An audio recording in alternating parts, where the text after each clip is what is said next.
Հաջորդ ավելի սկզբունքային հարցը, որ ես ասում եմ, արդյոք այն թղթում, որ իրենք պատրաստվում էին իրենց ասելով ստորագրել, արդյոք ձևակերպված էր, թե որտեղ է լինելու հանրաքվեն, որտեղ տեղը հանրաքվեի, ոչ։ Եվ Ադրբեջանի մեկնաբանությունն այն է, որ այդ հանրաքվեն պետք է տեղի ունենար ամբողջ Ադրբեջանի տարածքում։ Հաջորդ հարցը, արդյոք այդ բանակցած իրենց փաստաթղթում հստակ գրված էր, թե ով է ձևակերպելու ի վերջո հանրաքվեի դրվող հարցը։ Ոչ։ Բայց եթե նույնիսկ այս ամենը ընդունենք, որպես այնպիսին ընդունելի, արձանագրենք մի բան, որ նույնիսկ այս տարբերակին Ադրբեջանը ասել է ոչ։ Նույնիսկ այս տարբերակին, որ իմ գնահատմամբ ոչ միայն ազատագրված տարածքներն էր Սերժ Սարգսյանը հրապարակային ասում, որ ես տալիս եմ, այլև Ղարաբաղի կեսը, էլի Ադրբեջանը ասել է ոչ։ Եվ այս ամբիոնից սրա մասին է ասել ինքը, որ Ադրբեջանի պահանջները, ակնկալիքները անիրատեսական են եւ անընդունելի մեզ համար։ 2018 թվականի ապրիլի 17-ին, բայց ինչի մասին էր ասում։ Եվ ասում էր, որ այլևս չպետք է հույս ունենանք, որ Ադրբեջանը պատերազմով իր գործողությունները Ղարաբաղի հարցը լուծելու փորձեր չի անի։ Հիմա էլ մեզ մեղադրում են, ասում են, դուք հրահրեցիք պատերազմը։ Այսինքն դուք ձեր նոր կետից սկսեցիք, ում կետից պետք է սկսեինք, պետք է ասենք, լավ Սերժ Սարգսյանը 7 շրջանը և Ղարաբաղի կեսը տալիս էր, դե մենք էլ մյուս կեսն ենք տալիս, որպեսզի պատերազմ չլինի։ Եվ էլի եմ ասում, այս պատմությունը 2008 թվին չի սկսել, այս պատմությունը 1998 թվին է սկսվել, երբ որ Ղարաբաղը դուրս է շպրտվել բանակցային գործընթացից եւ Հայաստանի բարձրագույն ղեկավարությունը կողմ է քվեարկել Եվրոպայում անվտանգության խարտային, որտեղ հստակ նշվել է, ես նախորդ անգամ մեջ բերեցի, որտեղ հստակ նշվել է, որ ազգային փոքրամասնությունների իրավունքների պաշտպանությունը պետք է ամրապնդի տարածքային ամբողջականությունը երկրների եւ ինքնիշխանությունը գոյություն ունեցող պետությունների կազմում։ Դե հիմա ասում եք օգնել են, որ իրենք պետք է այս հարցերը տային։ Իրենք պիտի ինչի չեն տալիս այս հարցերը, որովհետեւ այս հարցերին պատասխանելուց հետո ասելու եմ դե եկեք, պարզենք ով է դավաճանը, դե եկեք պարզենք ով է կապիտուլյանտը, դե եկեք պարզենք ով է հողատուն։ Ես ասում եմ դուք եք, Ռոբերտ Քոչարյան, Սերժ Սարգսյան, դավաճան եք,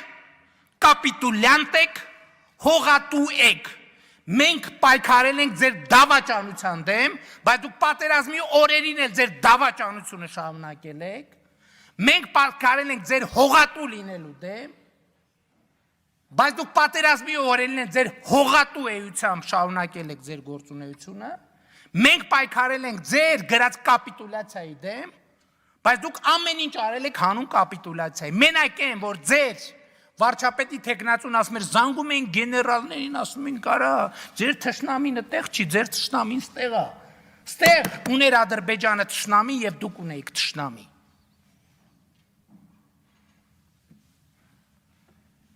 Շնորհակալ եմ։ Արձագանք։ Մի շատ կարճ, շատ հստակ ճշտում։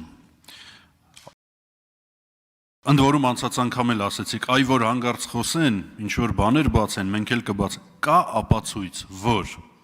իրանց պնդումը որն է, եթե լիներ հանրաքվե 80-20 հարաբերակցությամբ, կամ ասել է թե 130-40 հազար հարաբերակցությամբ, այն կլիներ բարենպաստ մեզ համար, հայանպաստ ոչ։ Կա ապացույց, որ կար հակառակ որոշում, հակառակ տրամաբանություն կամ միգուցե փաստաթուղթ կամ պայմանավորվածության արձանագրություն եւ այլ, եւ ապացույց, որ Ադրբեջանը դրան դեմ է բացի նրանից, ինչ այս ամբիոնից հայտարարվել էր։ Կա ապացույց, մի օր որ բացվի, կա բան բացելու։ Սերժ Սարգսյանի խոսքերն են։ Ես տեսեք, ես ինձնից ոչ մի բան չեմ ավելացնում։ Ոչ մի գաղտնի փաստաթուղթ չեմ հրապարակում։ Սերժ Սարգսյանն այս ամբիոն 2016 թվականի նոյեմբերի 17-ին ասել է, որ մենք ասում ենք 7 շրջանները տալիս ենք, բայց Ադրբեջանը նոր պահանջներ էր առաջադրում։ 2017 թվականի